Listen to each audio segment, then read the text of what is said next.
Таджиками, которые имеют древнейшую цивилизацию, богатейшую культуру. Когда мы дикарями бегали по лесам, у них уже была богатейшая культура персидская.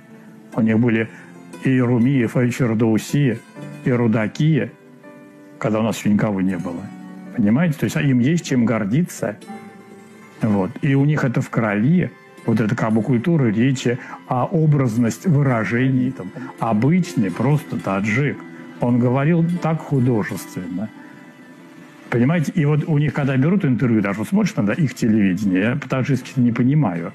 Но вот стоит обычный таджик, даже вот в своем халате в каком-то, да, из какого-то кишлака, дед. Вот. И он может говорить 15 минут, не замолкая. У нас попробуй кого-нибудь возьми интервью. У нас 2 слов связать не могут. У нас нет этого, а у них это в крови. И я видел, как